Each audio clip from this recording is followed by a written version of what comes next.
Wonderful day, wonderful day, wonderful day indeed.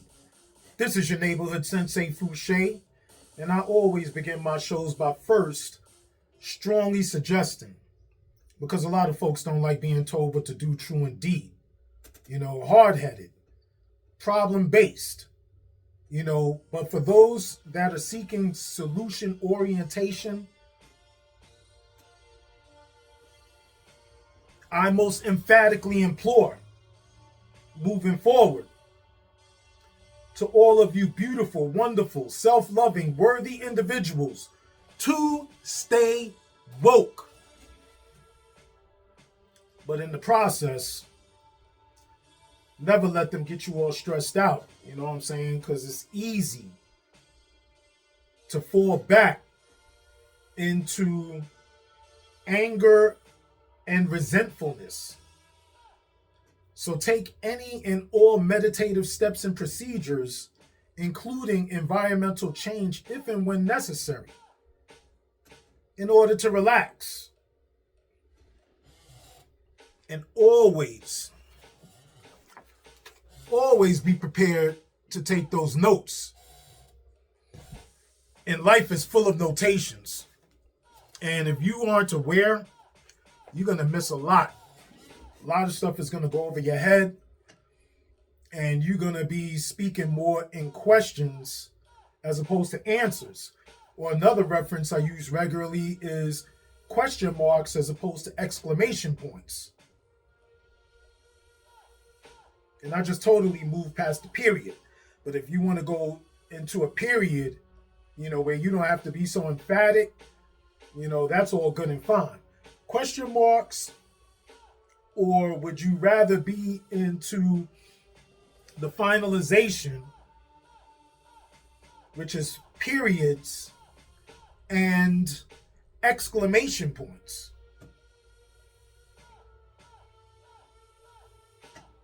Externalizers, internalizers, mature, immature.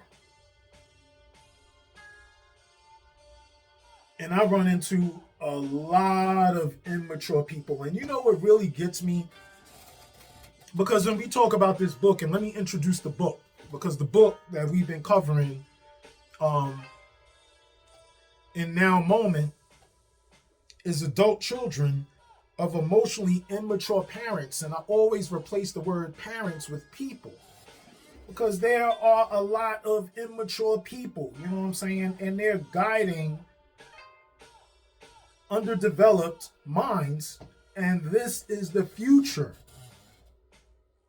A continued cycle of more immature people, you know what I'm saying? When you have 17-year-olds going into fits, rage fits, as if they were 5 years old, that is immature.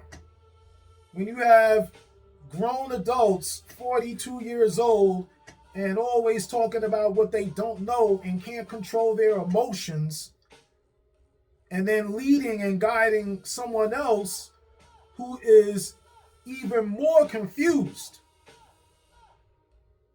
This is another generation of an immature person, if that happens to be you or your case.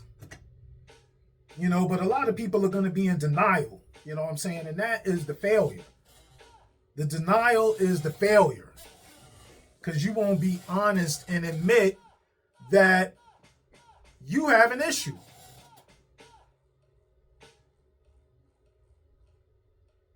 There's no transparency.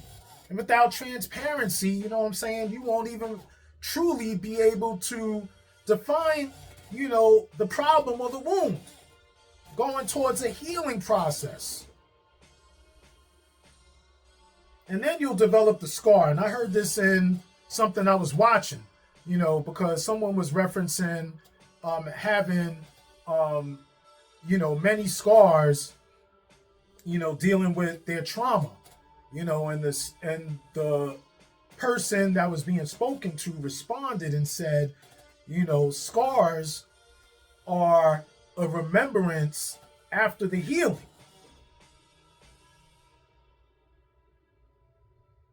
You know what I'm saying? So don't get it twisted because what you say and how you relay things really means something. And I'm the type, I really listen to what people say, you know, because when you start saying things just sporadically, on impulse, that tells me you're a very rash thinker. Your processing is extremely limited and hasn't matured, to where you go into these um, angry or resentful outbursts. And it make a lot of sense because, you're weak and you're not in control of yourself. And like I said again, the fear is these folks are guiding young minds, but they have very little functionality towards evolving these young people effectively. And then they fall back into society as a peer problem, a co-worker problem, you know what I'm saying? A spouse problem, girlfriend, boyfriend, you know what I'm saying? Whatever.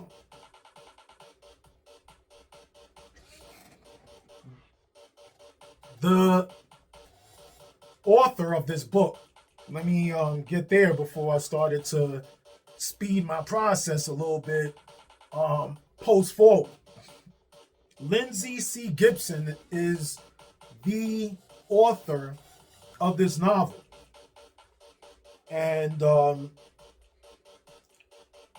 she is a doctrined psychologist, which basically, in short, for those with the less of a vocabulary, she has degrees in psychology and psychiatry. You know what I'm saying? So this is just one of many other books, and the reason why I'm covering this is because I personally relate to it greatly and think it's very effective help, along with a lot of the other books that I will cover, and the one that I have covered already, which is The Power of Now by Eckhart Tolle. And that is a fantastic beginning to where we are going moving forward. And we will talk about social issues that are currently going on, but it is important to cover the psychology of people so we're less in question into understanding what is. Was your parent difficult, immature, or emotionally unavailable? If you grew up with an emotionally immature, unavailable, or selfish parent, you may have lingering feelings of anger, loneliness, betrayal, or abandonment. You may recall your childhood as a time when your emotional needs were not met, when your feelings were dismissed, or when you took on adult levels of responsibility in an effort to compensate for your parents' behavior. These wounds can be healed and you can move forward in your life. Because I was extremely trauma-ridden and problem-based. Heavy drug consumption, heavy alcohol consumption, just a total breakdown, an emotional, psychological breakdown of person who should be in being, but is just really struggling to exist. Less physically, because psychologically and emotionally so broken that the physical just doesn't stand a chance at all. And it's ironic because going into chapter 7, the chapter 7 is titled Breaking Down and Awakening. Again, chapter 7 is titled Breaking Down and Awakening.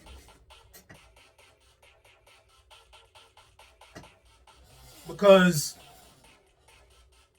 being completely broken should snap you out of it. Unfortunately, like I always personally state, because of my own situation and honesty, is I had to be so deep in losing things that I hypocritically stated was important to me. And facing that reality of those most important things no longer being available for me, I was in choice facing a fork in the road. Life or death. You know what I'm saying? Moving towards everlasting, ever loving life, or complete demise and death. You know, because psychologically and emotionally, already dead. Only thing that's left is the physical. You know what I'm saying? So, Breaking Down and Awakening, Chapter 7. What is the true self? The concept of the true self goes all the way back to ancient times, when the idea of having a soul first arose. And hold on a second, just bear with me. Pardon me, because I'm going to get out of scene for a moment. I forgot to turn on a couple of lights to be able to give myself better visibility. The concept of the true self goes all the way back to ancient times, when the idea of having a soul first arose. Human beings have always felt the presence of a genuine inner self that sees and experiences everything, but stands a little apart from what we do in the outside world. The self is the source of our unique individuality and is unaffected. Excuse me, I had to burp.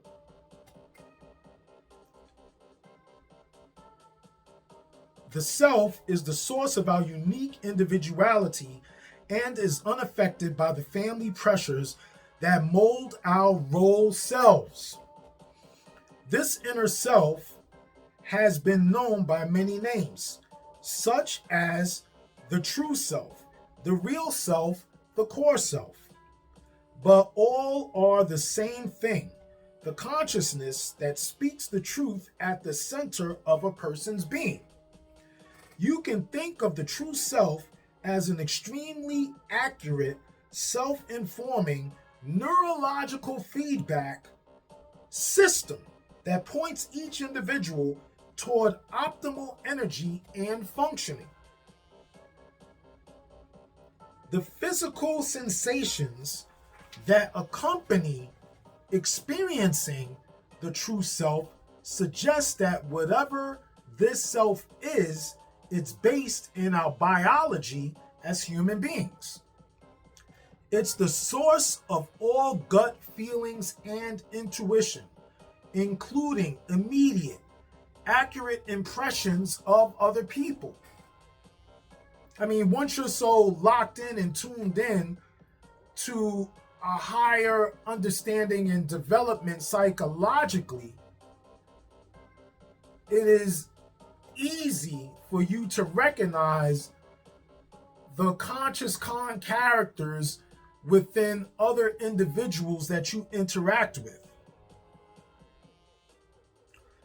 We can use the fluctuations in the energy of our true selves as a guidance system to tell us when we're in alignment with a life path that fits us well.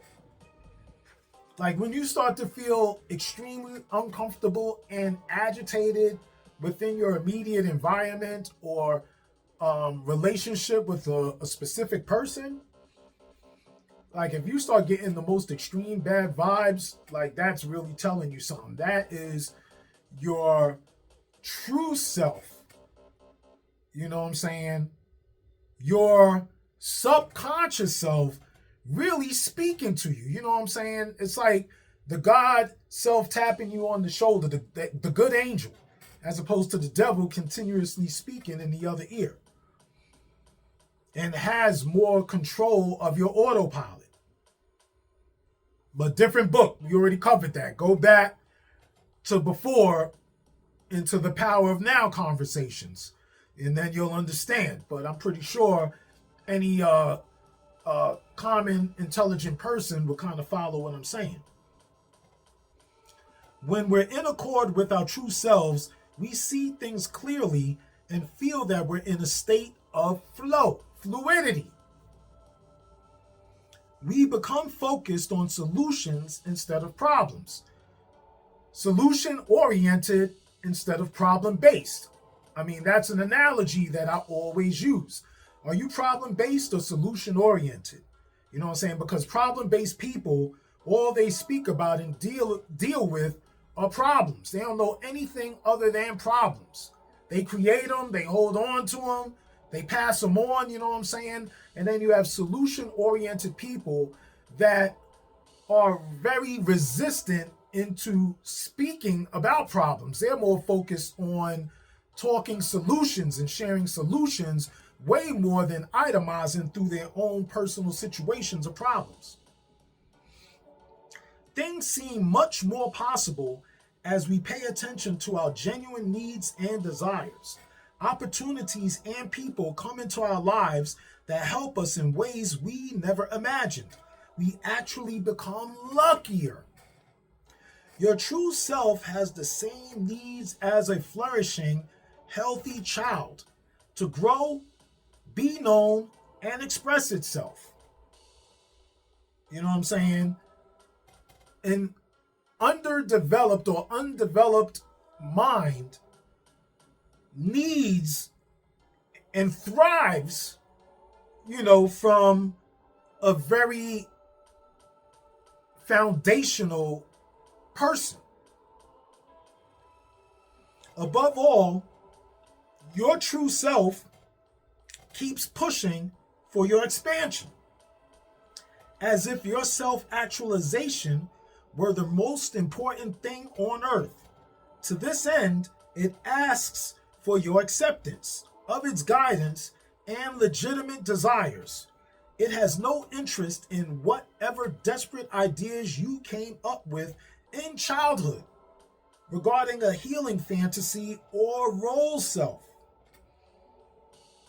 Like that conscious character that has ran your autopilot for so many years and has failed to interrelate within the institution of social existence.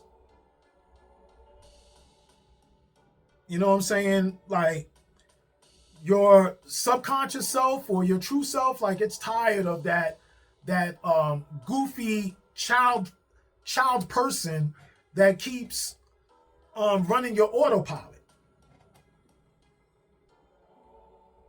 It only wants to be genuine with other people and sincere in its own pursuits. And that is your true self, not that fake lying self that you've been letting or allowing to control the functions of your everyday existing, stringing you along like a puppeteer strings a puppet. Children stay in alignment with their true self if the important adults in their lives support doing so. Again, children stay in alignment with their true self if the important adults in their lives support doing so. The primary caretakers or supposedly respected people that they are born into following, or in some form legally, it is within a specific person's title to lead or take care of these young people.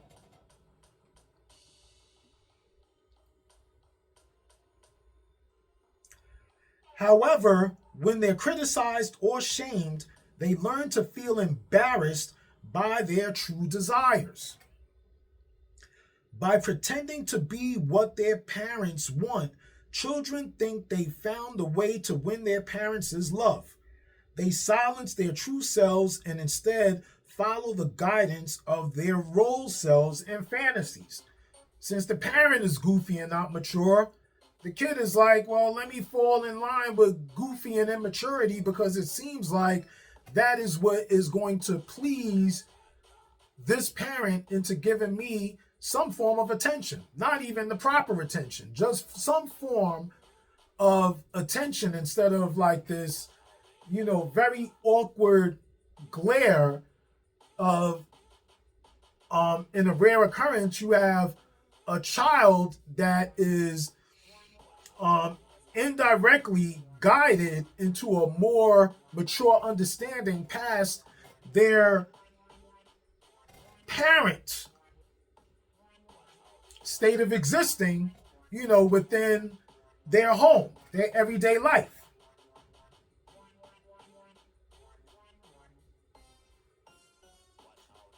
They silence their true selves and instead follow the guidance of their role selves and fantasies. In the process, they lose touch with both their inner and outer reality. Whether you're an internalizer or an externalizer, if you've been asleep to your deepest needs, your true self will use emotional symptoms to wake you up so you can start taking care of yourself. Your true self wants you to have the peace of living in accordance with reality. The trick is to recognize these signs of distress for the lifesavers they are. These intuitions, they're warning signs. You know what I'm saying? And if you don't follow, these deep intuitions, which are initial programs to correct, your conscious behavior, then you're going to wind up continuing the cycle within the fail system.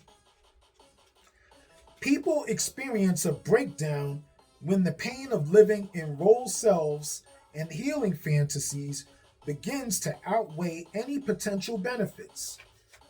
Most psychological growth exposes some distressing truths about what we've been doing with our lives.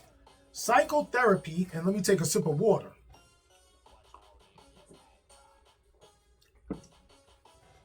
Psychotherapy and the like aids to help us become aware of truths we already know in our bones. When you're going through a breakdown, a good question to ask is, what is actually breaking down? What is specifically bothering me? We usually think it's ourself, but what's typically happening is that our struggle to deny our emotional truth is breaking down. Emotional distress is a signal that it's getting harder to remain emotionally unconscious. It means we're about to discover our true selves underneath all that story business. And it's basically just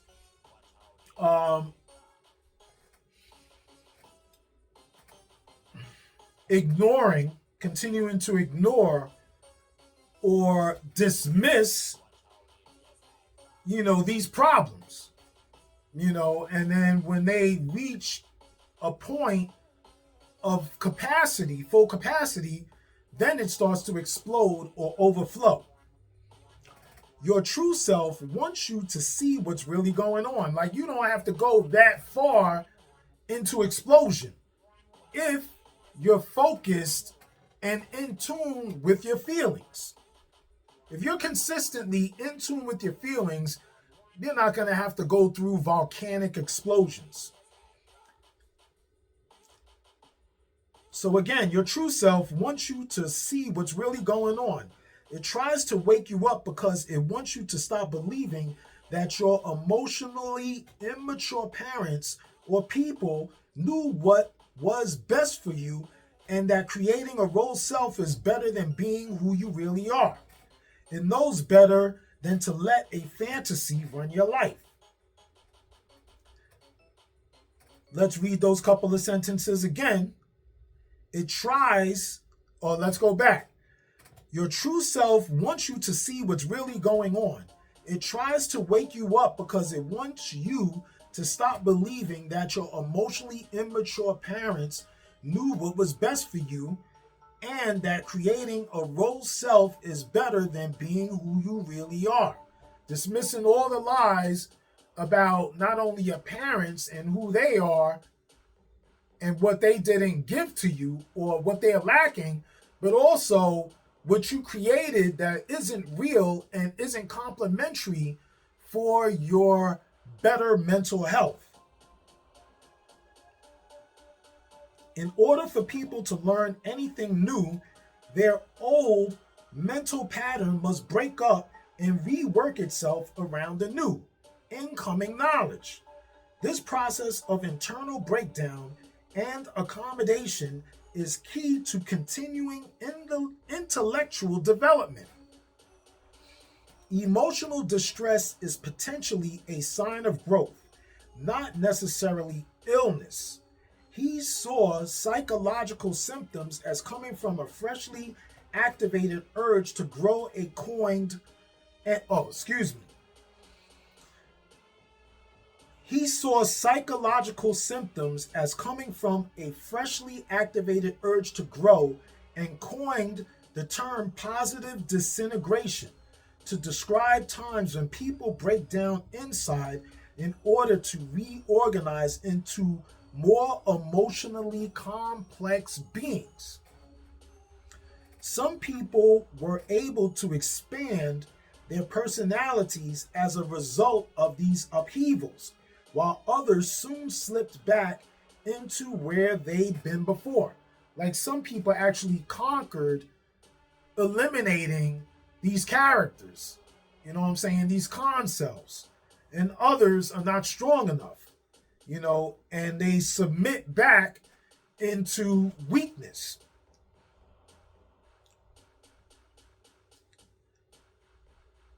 Psychologically unaware people weren't likely to change much after an emotional upheaval. Other people, however, seem to take periods of distress as opportunities to learn about themselves, meeting challenging emotional conditions with curiosity and desire to learn from them. These people had a developmental potential that pushed them toward becoming more competent and autonomous, in control of their selves, their true selves. You know what I'm saying? Basically, your true deeper self is now in control of that autopilot that I introduced back in the novel The Power of Now by Eckhart Tolle. Individuals who can tolerate negative emotions tend to have the highest developmental potential and saw negative emotions as the driving force behind much of human psychological development. Since the discomfort these feelings cause can motivate ambitious people to find solutions. Instead of shutting down or getting defensive when faced with difficulties, and those are those immature, weak people. They shut down and they get extremely defensive instead of being accountable and taking ownership. Instead of shutting down or getting defensive when faced with difficult experiences, people with developmental potential try to discover a deeper understanding about themselves and reality. To this end, they're willing to engage in self-reflection, even if this entails painful self-doubt. Although the uncertainty inherent in this process of self-examination can create the byproducts of anxiety, guilt, or depression, tackling these deep questions ultimately yields a stronger, more adaptable personality. And I'm going to read that sentence again. Although the uncertainty inherent in this process of self-examination can create the byproducts of anxiety, guilt, or depression, tackling these deep questions ultimately yields a stronger, more adaptive personality. People often keep playing their childhood role self far into adulthood because they believe it keeps them safe and is the only way to be accepted. But when the true self has had enough of the role-playing self, people often get a wake-up call in the form of unexpected emotional symptoms. Sometimes, giving up a healing fantasy of how we will finally win love means we have to face unwanted feelings about people close to us. Many of us tend to feel guilty and ashamed for feeling we deem to be unacceptable. Many of us tend to feel guilty and ashamed for feelings we deem to be unacceptable. We're convinced that the only way to be a good person is to repress these feelings. However, if we quash our real feelings for too long, they may bubble up in ways that force us to stop and look at what's wrong. Man, I was just saying about, the volcano and building up the volcano. And I'm confident that I could cover this whole chapter, so we're going to continue. Some people think it's necessary to confront the other person to get a true resolution, but I believe this is often counterproductive and provokes too much anxiety. Disclosing feelings too soon may flood you with unnecessary anxiety, not to mention risking a backlash when you're just beginning to get in touch with your true feelings. You can always talk to the person later if you wish, but first you need to regain your ability to speak your feelings to yourself. Just to be clear, what helps isn't telling the other person, it's knowing what you really feel. Simply admitting your true feelings and stating them out loud can make a huge difference in regaining your emotional peace. And basically what they're saying is, before speaking to someone else about how you feel and going through these very resentful outbursts, like really speak to yourself first, mostly in the immediate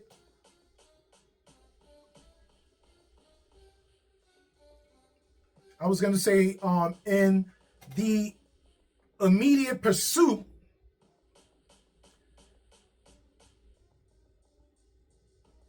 into how you really feel, so that way when you are completely comfortable into knowing how you feel and explain how you feel, then you should be more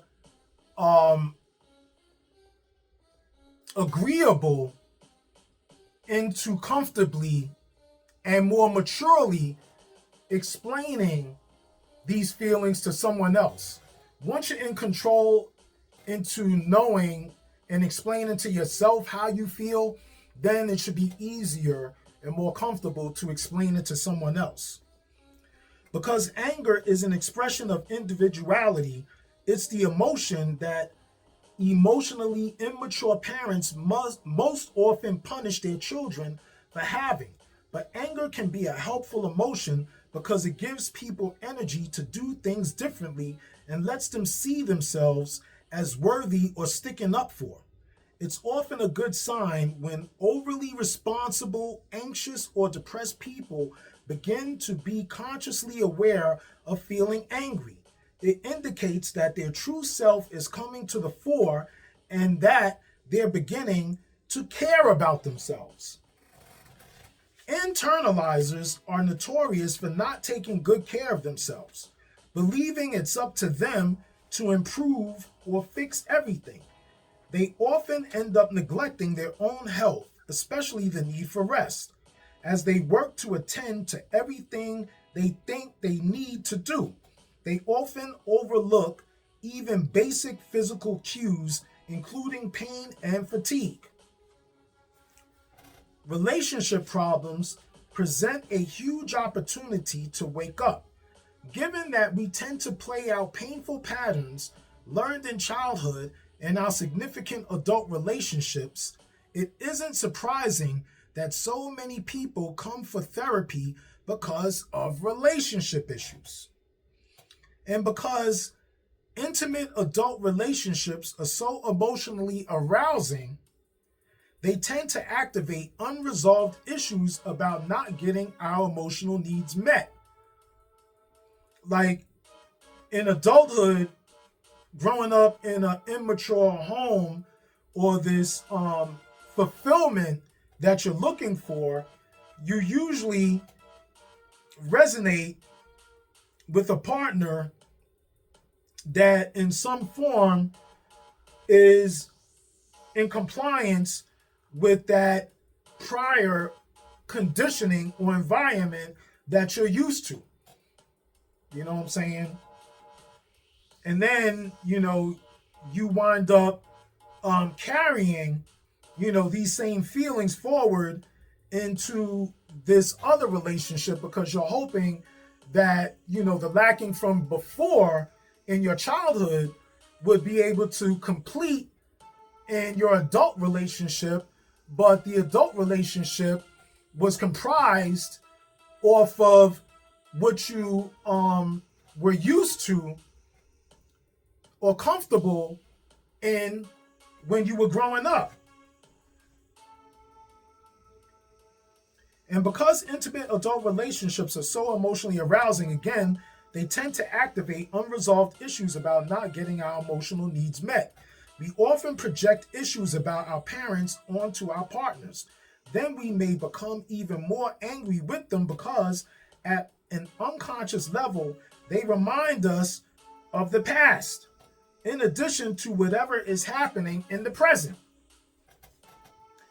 One of the hardest fantasies to wake up from is the belief that our parents are wiser and know more than we do. It can be embarrassing and even scary for children to see their parents' weaknesses. And even as adults, people may strongly resist seeing their parents' immaturity for what it is. It can feel better to remain naive about their limitations than look at them objectively.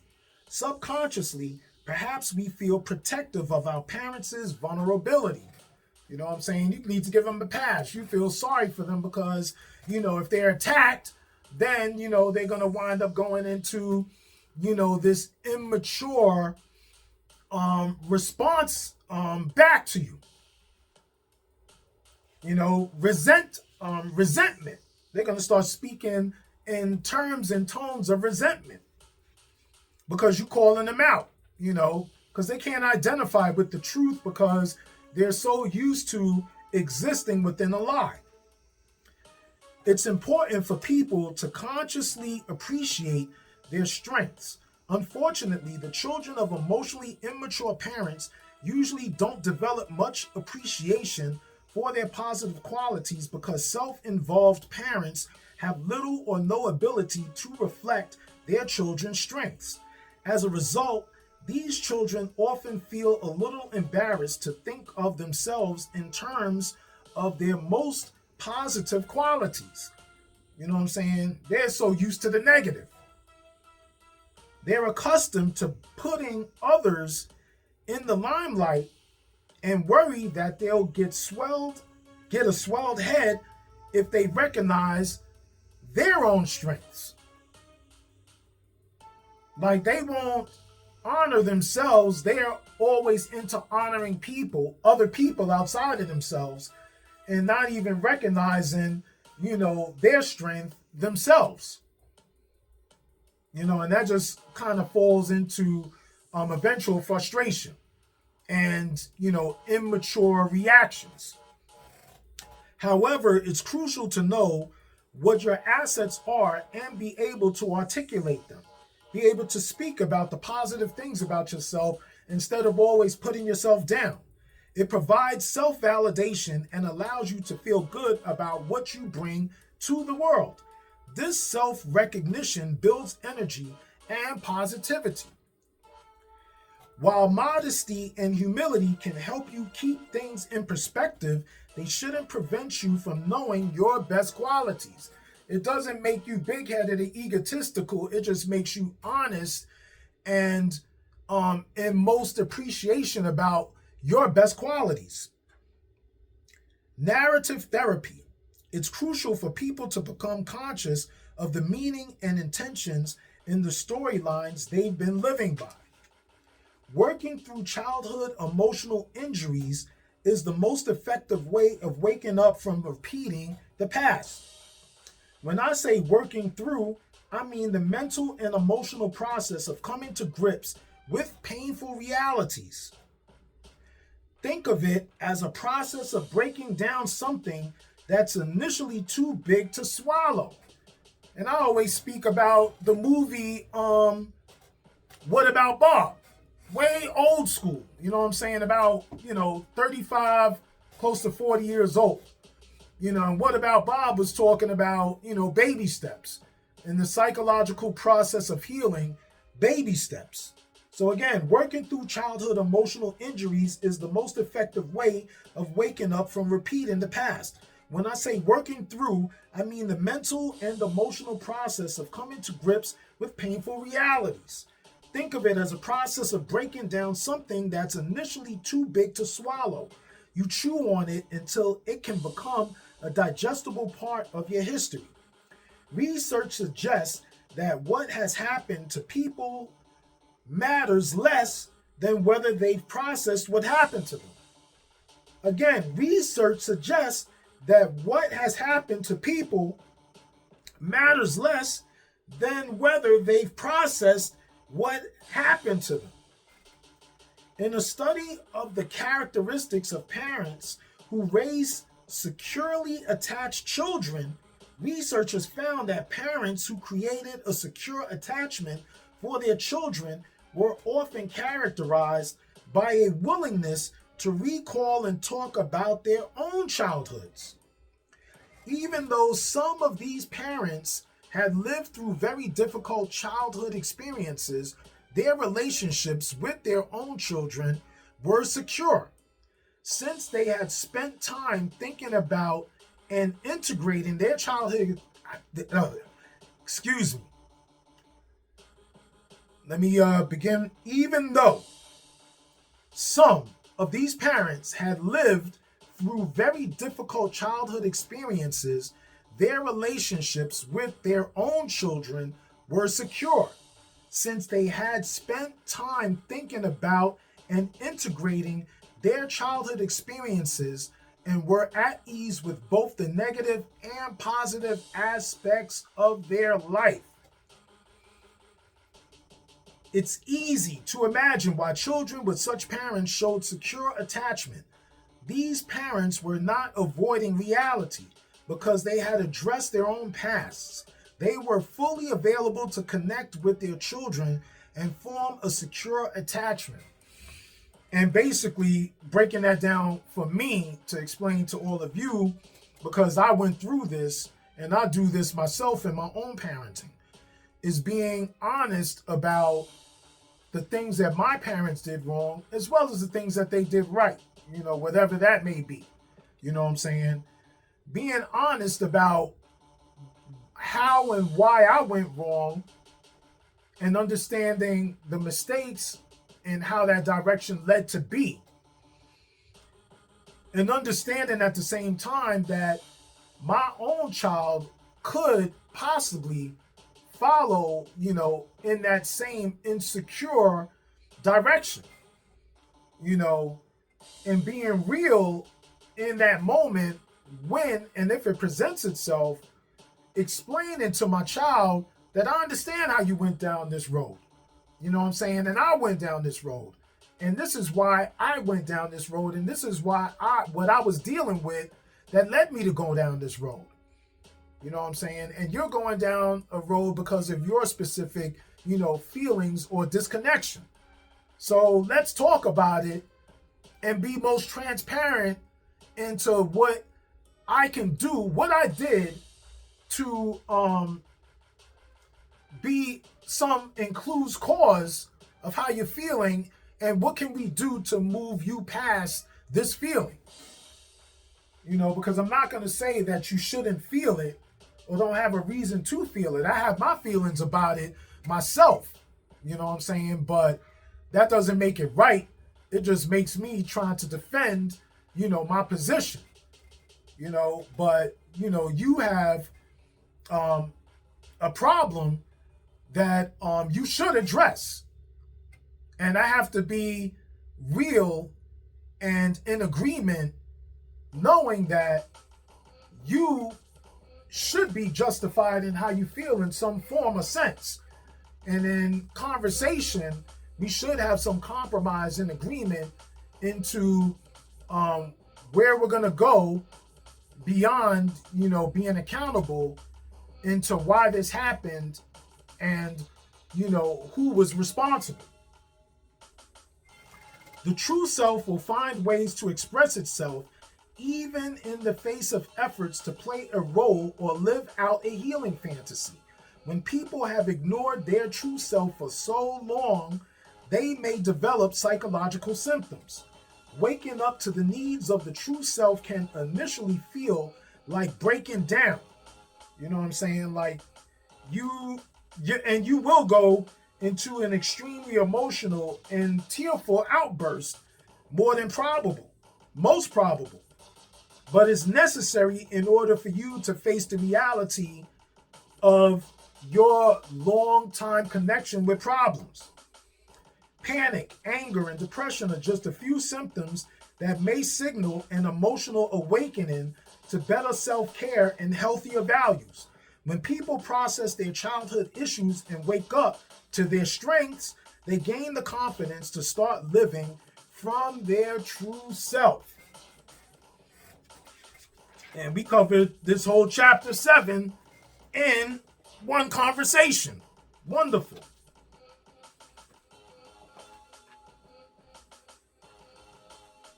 Yeah, this was kind of deep. Breaking down and awakening. You know what I'm saying? Because to be truly in the process of healing, you need to really identify the wound, the root of the wound. And when you really identify the root of the wound, then you'll understand how and why it occurred. And then you should be in a process to understand how to fix it. It's not impossible, you know what I'm saying? But it really requires for you to drop your defenses or your guard and don't feel attacked when it comes to transparency. And if someone communicates to you in the aspect of hoping to reach your transparent state of being, in that instance, you know, if you are honest into acceptance, you should begin to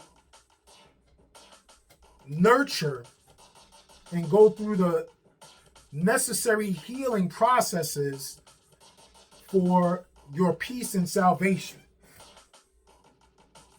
And I'm not going to hold any of you anymore because I have other things I need to do.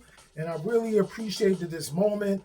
I know I kind of got stuck somewhere in the beginning, middle of this conversation, trying to specifically explain a point, and I hope I connected to it close enough to not be considered confusing or some form of rambling, because I really want to specifically state that relating to and identifying with your true, deep, moral inner self is most valuable and therapeutic. You know what I'm saying? And I want to be able to get that point across in specific references that I use that hopefully will connect to the audience members that choose to listen, watch, and follow me. You know what I'm saying? But on that note, I'm going to just kind of keep it pushing. And our next conversation is going to go into chapter 8, which is titled How to Avoid Getting Hooked by an Emotionally Immature Parent. And that's really avoiding, feeling guilty for addressing how you feel about the mistakes they made in your connected past. You know what I'm saying? And not giving them the entitlement of not holding themselves accountable into their main responsibility towards the immature lifestyle that they passed on and cycled within your adult experience yourself. Adult Children of Emotionally Immature Parents by Lindsay C. Gibson. Buy your own copy, please. I strongly recommend it.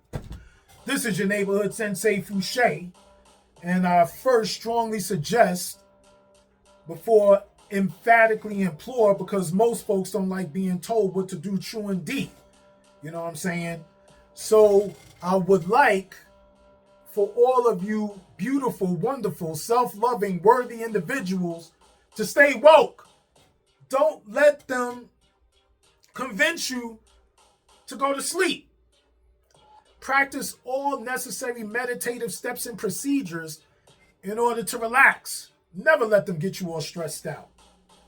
And always, always, always, always remember, and this is a page a little short on it, but always remember to take those notes. Be smooth in unity. 1.